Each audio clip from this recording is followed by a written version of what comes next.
Hello everyone, and welcome back to the channel. Today, we're diving deep into one of the most complex and consequential relationships in the world.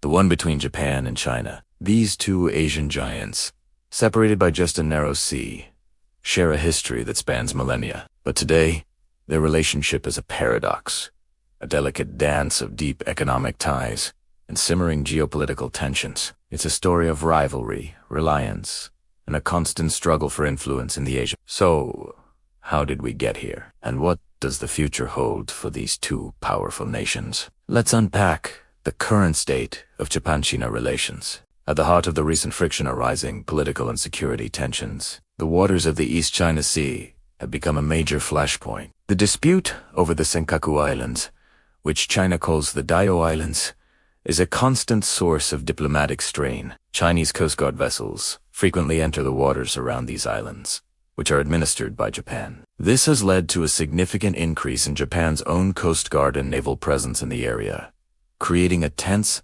high-stakes environment where a miscalculation could have serious consequences. Japan sees these actions as a direct challenge to its sovereignty and the existing international order. Beyond the East China Sea, the issue of Taiwan looms large. Japan has become increasingly vocal about the importance of peace and stability in the Taiwan Strait. From Tokyo's perspective, any conflict over Taiwan would pose a grave threat to its own security. Japan's southernmost islands are geographically very close to Taiwan, and its vital shipping lanes for energy and trade pass through the region. This strategic vulnerability has pushed Japan to make its position clear, a stance that Beijing views as interference in its internal affairs. China considers Taiwan a renegade province and has never renounced the use of force to bring it under its control. Japan's alignment with the United States on this issue has only added fuel to the fire, with Beijing warning Tokyo not to cross its red lines. In response to what it perceives as a more assertive China, Japan has been undergoing a significant transformation in its defense policy. For decades,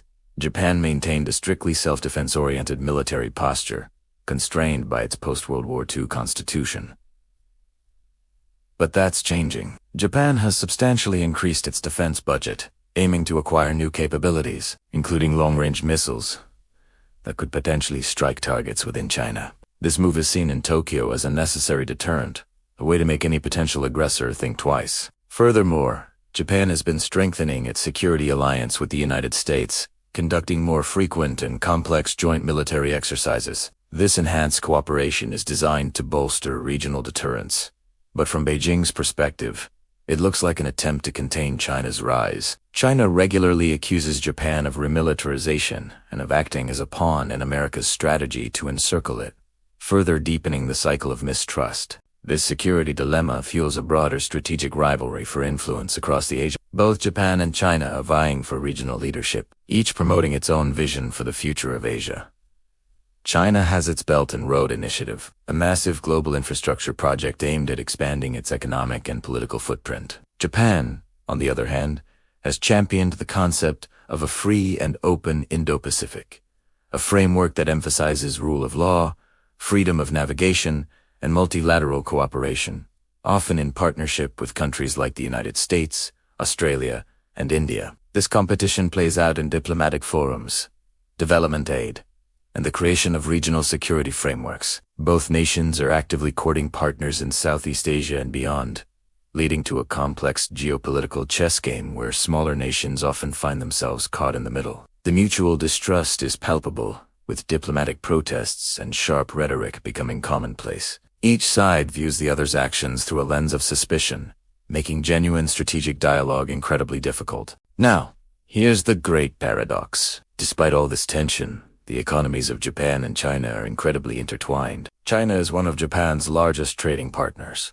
and the economic relationship is one of deep interdependence. For decades, Japanese companies have been major investors in China, building vast manufacturing bases and supply chains. Think about it: the phone you're using, the car you drive, the electronics in your home. Chances are, parts of them moved through factories in China that have Japanese investment or technology. This economic bond has been a stabilizing force in the past, a powerful reason for both sides to manage their disputes and avoid open conflict. The business communities in both countries have historically advocated for stable relations because, simply put, Good relations are good for business. Billions of dollars in trade flow between them every year, connecting everything from raw materials and components to finished consumer goods. However, the cracks are starting to show. The very political disputes we've been talking about are beginning to spill over and impact economic confidence. For instance, after Japan began releasing treated wastewater from the Fukushima nuclear plant, China implemented a blanket ban on all Japanese seafood imports.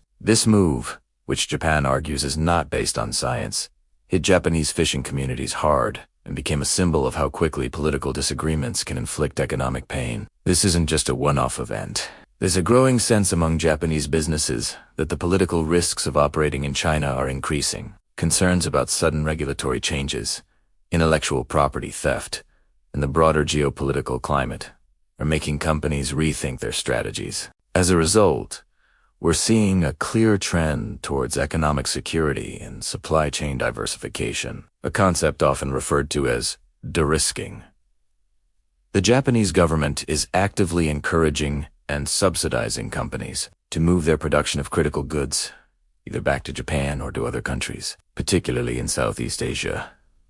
The goal isn't to completely decouple from China. That would be nearly impossible and economically disastrous. Instead, it's about reducing over-reliance on a single country for essential products like semiconductors, medical supplies, and rare earth minerals. This strategic shift is a long-term project, but it signals a fundamental change in how Japan views its economic relationship with China. It's moving from a purely efficiency-driven model to one that prioritizes resilience and security. So, is all cooperation dead? Not entirely, but it's certainly limited and overshadowed by the larger strategic competition. Japan and China still find common ground on certain issues where their interests align. For example, both countries are part of the Regional Comprehensive Economic Partnership, or RCEP, the world's largest free trade agreement. They have a shared interest in maintaining regional economic stability and can cooperate on issues like climate change and environmental protection. Dialogue mechanisms still exist,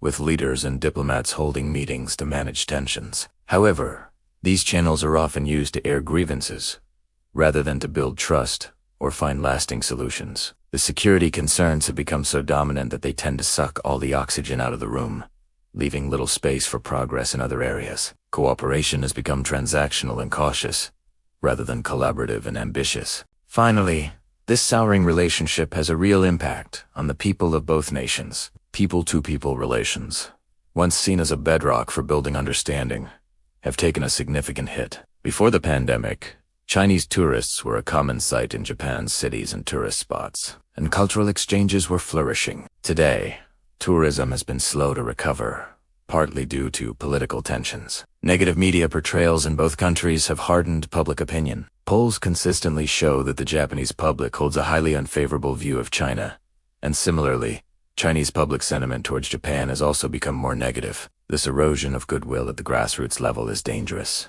because it makes it easier for nationalist sentiments to take hold and harder for leaders to pursue reconciliation. When people in both countries view each other with suspicion and hostility, it creates a feedback loop that reinforces the strategic rivalry at the state level. In conclusion, the Japan-China relationship is at a critical juncture. It's a complicated mix of deep economic interdependence and escalating strategic competition, while the economic ties act as a guardrail, preventing a complete breakdown. The growing security tensions in the East China Sea, over Taiwan, and in the broader region are pushing the two nations further apart. Japan's move to strengthen its defenses and its alliance with the US, coupled with China's assertiveness, has created a classic security dilemma. Both countries are de-risking and diversifying, signaling a potential long-term shift in the regional economic landscape. The future of the Asia-Pacific will largely depend on how these two powers manage their complex and often contradictory relationship. It's a delicate balancing act,